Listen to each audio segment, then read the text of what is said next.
நண்பர்களே, நான் உங்கள் நண்பன் என்று உங்களிடம் கொஞ்ச நேரம் பேசப் போகிறேன். இன்னைக்கு திங்கட்கிழமை. நல்ல ஒரு சுறுசுறுப்பான நாளு.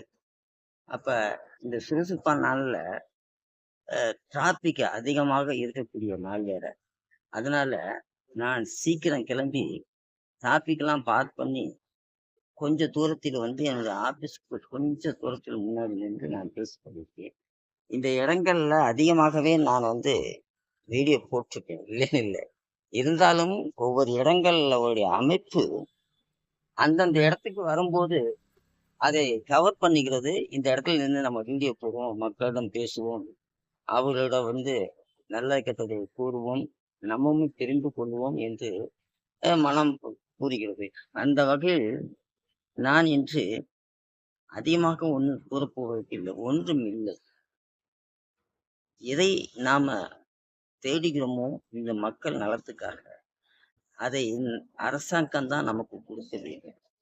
அப்படி கொடுக்கிற சூழ்நிலையில் அந்த அரசாங்கம் நல்லபடியாக அமைந்தால், நல்ல சத்தியவான் அங்கே ஆட்சியில் உட்கார்ந்தால், இந்த இயற்கையும் அவர்களோடு சேர்ந்து நமக்கு ஒத்துழைப்பு கொடுக்கும். அதாவது எப்ப பார்த்தாலுமே இந்த ஆன்மீகமும் இந்த மனிதனுடைய இல்லறமும் சேர்ந்தே போகிறது.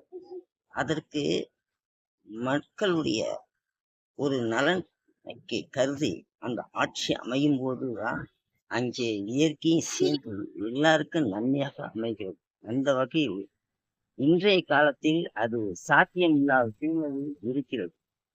எப்போதுமே மன்னர் ஆட்சி போச்சு, பிரிட்டிஷ் ஆட்சி போச்சு, சுதந்திரம் கிடைச்சிச்சு, அது போக மக்கள் ஆட்சி உட்கார்ந்தாக்க மக்களாக தேர்ந்தெடுக்கப்பட்ட தலைவர்களை தேர்ந்தெடுத்தார்கள். தலைவர்கள் நல்ல மாதிரி இருந்தால் அது நன்மையாக இருக்கிறது, தீயவைகளாக இருந்தால் அது தீமையாக அடைந்து போகிறது.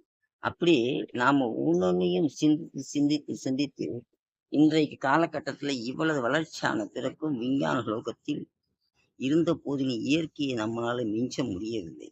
அதற்கு மெயின் காரணமே மக்களுடைய மனதை புரிந்து கொண்ட ஒரு ஆட்சி அமையாத ஒரே காரணம்.